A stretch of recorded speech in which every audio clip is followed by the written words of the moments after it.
Hello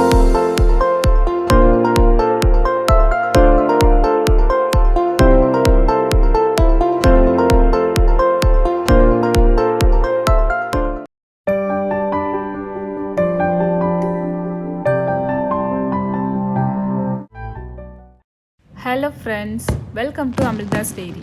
இன்றைக்கி நம்ம எங்கள் வீட்டு தீபாவளி செலிப்ரேஷன் எப்படி இருந்தது அப்படின்னு தான் பார்க்க போகிறோம். இது வந்துட்டு பார்த்திங்கன்னா நம்ம ஊரில் இருக்க மாதிரி ரொம்ப கிராண்டாலாம் செலிப்ரேட் பண்ணியிருக்க மாட்டோம். நாங்களே வீட்டில் சிம்பிளான முறையில் தீபாவளி செலிப்ரேட் பண்ணோம். ஸோ அந்த வீடியோவை தான் இன்றைக்கி நம்ம இந்த விலாகில் பார்க்க போகிறோம். இப்போ வாங்க வீடியோக்குள்ளே போகலாம். தீபாவளிக்கு பார்த்தீங்கன்னா நான் சிம்பிளாக ஒரு ஸ்வீட் ரெசிபி, ஒரு காரம், அதுக்கப்புறம் ஒரு நான்வெஜ் ரெசிபி பண்ணியிருந்தேன். ஸோ இப்போ இதில் நம்ம இந்த ஸ்வீட் ரெசிபி தான் எப்படி பண்ணுறது அப்படின்னு பார்க்க போகிறோம். மற்ற 2 ரெசிபீஸோட வீடியோ பார்த்தீங்கன்னா நம்ம சேனலில் ஆல்ரெடி போட்டிருக்கேன். லிங்க் வந்து டிஸ்கிரிப்ஷன் பாக்ஸில் கொடுக்குறேன், செக் பண்ணிக்கோங்க. இப்போ அந்த ஸ்வீட் ரெசிபி எப்படி பண்ணலான்னு பார்க்கலாம் வாங்க. ஃபஸ்ட்டு ஒரு பவுலில் 2 கப் அளவுக்கு மைதா மாவு சேர்த்துக்கோங்க. மைதா சேர்த்ததுக்கப்புறமா 1/2 டீஸ்பூன் அளவுக்கு பேக்கிங் சோடா சேர்த்துக்கோங்க. சேர்த்துட்டு நல்லா மிக்ஸ் பண்ணி விட்டுருங்க.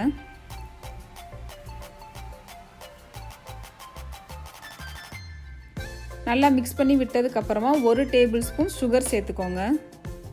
அடுத்ததாக 3 டேபிள் ஸ்பூன் அளவுக்கு நெய் சேர்த்துக்கோங்க.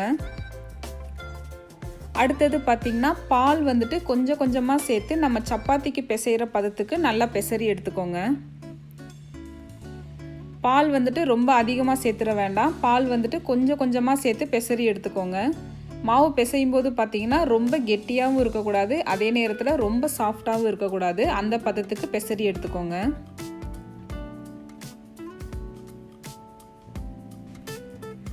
மாவு நல்லா பிசைஞ்சதுக்கு அப்புறமா ஒரு 1/2 மணி நேரம் அப்படியே வச்சுருங்க. இப்போ நம்ம சர்க்கரை பாகு ரெடி பண்ணிடலாம். சுகர் சிரப் ரெடி பண்ணுறதுக்கு பார்த்தீங்கன்னா 3/4 கப் அளவுக்கு சர்க்கரை எடுத்துக்கோங்க. 1/2 கப் அளவுக்கு தண்ணி சேர்த்துக்கோங்க. மைதா எடுத்த அதே கப்லேயே சர்க்கரை சேர்த்துக்கோங்க. இது வந்துட்டு பார்த்தீங்கன்னா இனிப்பு ரொம்ப அதிகமாகவும் இருக்காது, கம்மியாகவும் இருக்காது, கரெக்டான அளவுக்கு இருக்கும். இப்போ வந்துட்டு நல்லா கொதிச்சு வரட்டும்.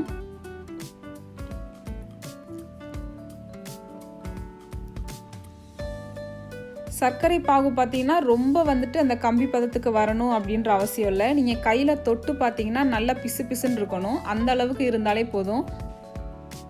சர்க்கரை பாகு இந்த பதத்துக்கு வந்ததுக்கு அப்புறமா கொஞ்சமாக ஏலக்காய் தட்டி சேர்த்துக்கோங்க.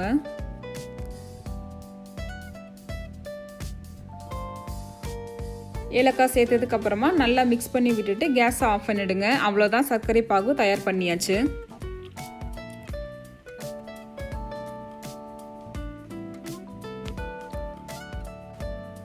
அடுத்தது பார்த்தீங்கன்னா நம்ம ரெடி பண்ணி வச்சுருக்க மாவை சின்ன சின்ன உருண்டையாக உருண்டை பிடிச்சி வச்சுக்கோங்க. ஆக்சுவலி இந்த ரெசிபி பார்த்தீங்கன்னா ஒரு சொதப்புன ஸ்வீட் வீடியோ அப்படின்னு கூட சொல்லலாம். ஏன்னு பார்த்தீங்கன்னா நான் வந்துட்டு ஒரு ஸ்வீட் செய்யலாம் அப்படின்னு சொல்லிட்டு நான் ப்ரிப்பேர் பண்ணேன். பட் ஆனால் அந்த ஸ்வீட் ரெசிபி பார்த்தீங்கன்னா அந்த மாதிரி வரல. பட் டேஸ்ட்டு பார்த்தீங்கன்னா நிஜமாகவே வேறு லெவலில் இருந்ததுங்க. ரொம்பவே சூப்பராக தான் இருந்தது. அதனால தான் அந்த ஸ்வீட் ரெசிபியோட நேம் வந்துட்டு நான் உங்ககிட்ட சொல்லவே இல்லை. இப்போ ப்ரிப்பேர் பண்ணுறதை பார்த்துட்டு உங்களுக்கு அது என்ன ஸ்வீட் ரெசிபி அப்படின்னு தெரிஞ்சதுன்னா கமெண்ட் பாக்ஸில் கமெண்ட் பண்ணுங்கள். நல்லா ரவுண்ட் ஷேப்க்கு வந்ததுக்கப்புறமா நடுவில் வந்துட்டு நல்ல ஒரு ஹோல் போட்டுருங்க. அப்போ தான் நமக்கு பார்த்திங்கன்னா அந்த சர்க்கரை பாகுல வந்துட்டு நல்லா அது வந்துட்டு ஊறி வரும். சின்ன சின்ன உருண்டையாக ரெடி பண்ணதுக்கப்புறமா இப்போ அதை நம்ம எண்ணெயில் போட்டு ஃப்ரை பண்ணி எடுத்துக்கலாம். ஃப்ரை பண்ணுறதுக்கு தேவையான அளவுக்கு எண்ணெயை ஒரு பேனில் நல்லா காய வச்சுக்கோங்க. எண்ணெய் நல்லா காஞ்சதுக்கப்புறமா நம்ம ரெடி பண்ணி வச்சுருக்க உருண்டைங்களை அதில் போட்டு நல்லா பொரிச்சு எடுத்துருங்க. இந்த ஸ்வீட் ரெசிபி பார்த்தீங்கன்னா எனக்கு ரொம்பவே பிடிச்ச ஒரு ஸ்வீட் ரெசிபி. அதனால நம்ம தீபாவளிக்கு ட்ரை பண்ணலாம் அப்படின்னு ட்ரை பண்ணேன். பட் அந்த டெக்ஸ்சர் பார்த்தீங்கன்னா கரெக்டாக வரல. பட் டேஸ்ட் லெவலில் ரொம்பவே சூப்பராக இருந்தது. நீங்களும் உங்கள் வீட்டில் கண்டிப்பாக ட்ரை பண்ணி பாருங்கள். ட்ரை பண்ணி பார்த்துட்டு எப்படி இருந்தது அப்படின்றத கமெண்ட் பாக்ஸில் கமெண்ட் பண்ணுங்கள். பட் டேஸ்ட்டுக்கு வந்து பார்த்தீங்கன்னா 100% நான் கேரண்டி கொடுக்குறேங்க. டேஸ்ட் வந்துட்டு ரொம்பவே சூப்பராக இருக்கும். நல்லா இந்த மாதிரி கோல்டன் ப்ரௌன் கலருக்கு வந்ததுக்கு அப்புறமா தனியாக எடுத்து வச்சிருங்க. இதே மாதிரியே எல்லா உருண்டைகளையும் பொரிச்சு எடுத்துக்கலாம்.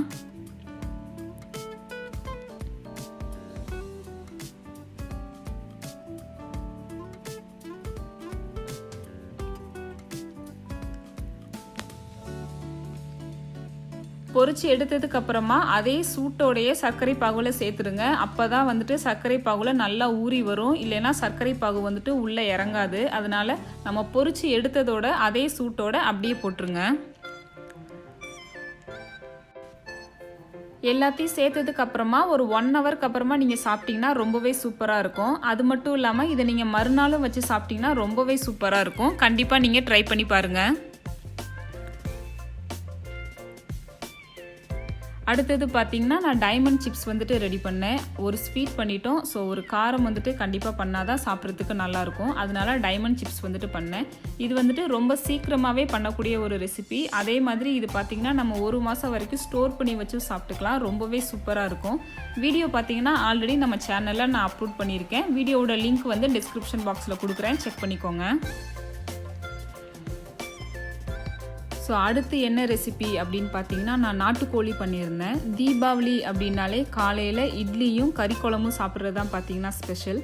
ஸோ காலையில் பார்த்தீங்கன்னா நான் இட்லியும் நாட்டுக்கோழி குழம்பு வச்சுருந்தேன். ரொம்பவே சூப்பராக இருந்தது. இதோட வீடியோவும் பார்த்தீங்கன்னா நம்ம சேனலில் நான் ஆல்ரெடி போட்டிருக்கேன். லிங்க் வந்துட்டு டிஸ்கிரிப்ஷன் பாக்ஸில் கொடுக்குறேன், செக் பண்ணிக்கோங்க. ஸோ நெக்ஸ்ட்டு பார்த்தீங்கன்னா நம்ம ஒரு ஃபயர் ஒர்க்ஸ் ஃபெஸ்டிவல் தான் பார்க்க போகிறோம். தைவானில் தீபாவளிலாம் செலிப்ரேட் பண்ண மாட்டாங்க. ஆனால் ஒவ்வொரு வருஷமும் பார்த்தீங்கன்னா அங்கங்கே ஃபயர் ஒர்க்ஸ் ஃபெஸ்டிவல்லாம் செலிப்ரேட் பண்ணுவாங்க.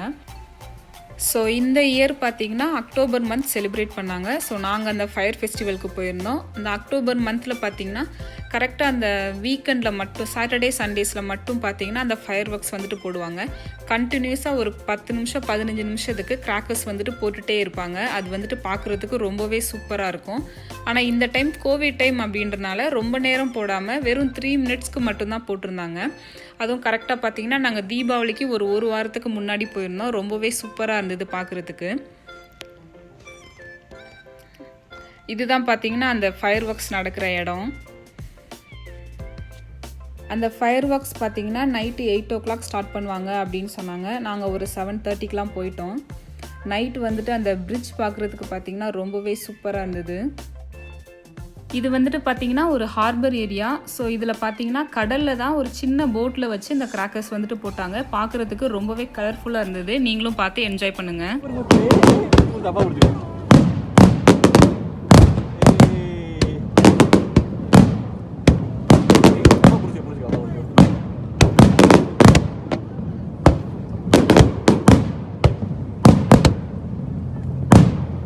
மேலே ஃபோக்கஸ் பண்ணு.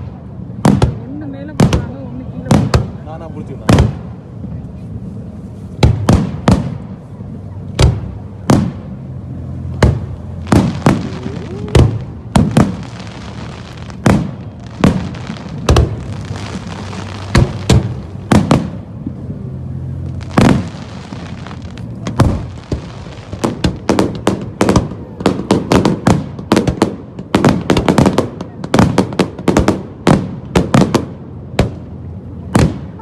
அம்மா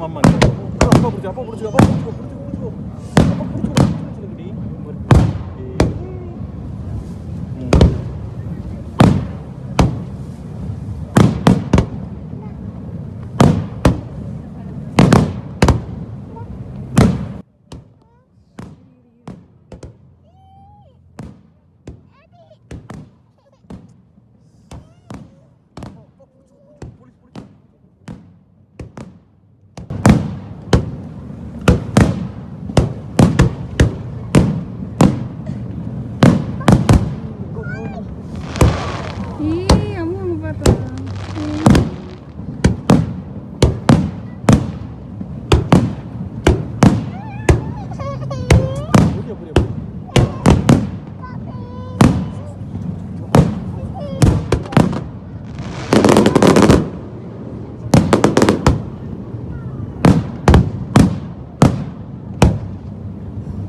மேலே மேலே ஒன்று.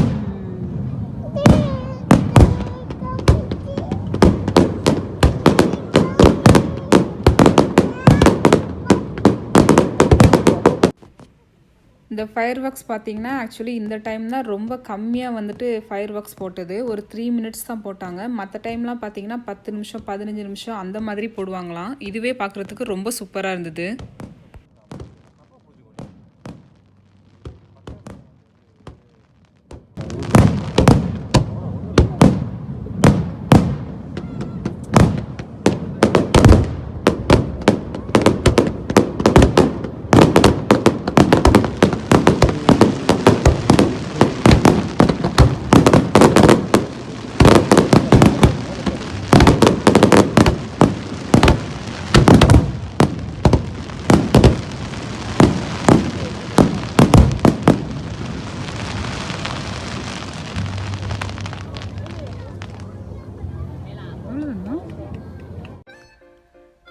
அண்ட் இந்த ஃபோட்டோஸ்லாம் பார்த்தீங்கன்னா தீபாவளி அன்னைக்கு காலையில் எடுத்த ஃபோட்டோஸ்.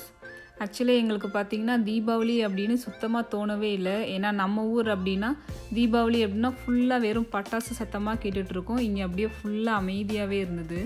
நாங்களுமே பார்த்தீங்கன்னா ஈவினிங்னா சும்மா வந்துட்டு தீபாவளிக்கு நம்ம பட்டாசு போடணுமே அப்படின்றதுக்காக சும்மா கம்பி மத்தாப்பு மட்டும்தான் பிடிச்சி செலிப்ரேட் பண்ணோம். அவ்வளோதான். இங்கே தீபாவளி ரொம்ப சிம்பிளாக தான் வந்துட்டு செலிப்ரேட் பண்ணோம் நாங்கள். ஸோ எங்களோட தீபாவளி செலிப்ரேஷன் பார்த்திங்கன்னா இந்த மாதிரி தாங்க இருந்தது. நாங்கள் எங்கள் ஃபேமிலியை ரொம்பவே மிஸ் பண்ணோம். ஏன் அப்படின்னு பார்த்தீங்கன்னா பொதுவாக ஃபெஸ்டிவல் அப்படின்னாலே நம்ம சொந்த பந்தங்களோடு சேர்ந்து செலிப்ரேட் பண்ணால் தான் அந்த சந்தோஷம் பார்த்திங்கன்னா இன்னுமே ரொம்ப அதிகமாக இருக்கும்.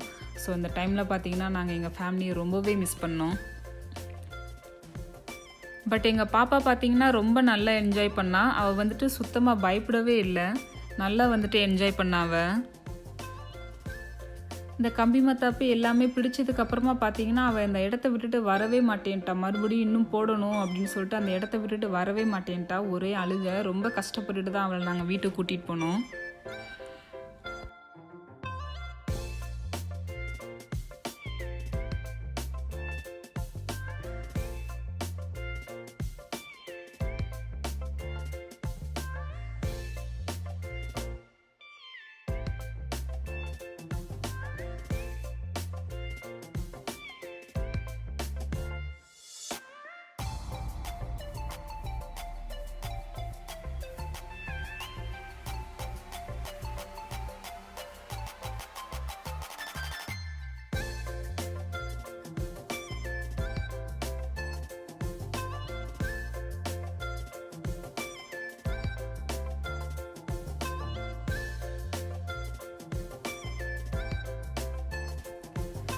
ஸோ அவ்வளோதாங்க. இப்படி தான் நாங்கள் தைவானில் ரொம்பவே சிம்பிளான முறையில் தீபாவளி செலிப்ரேட் பண்ணோம்.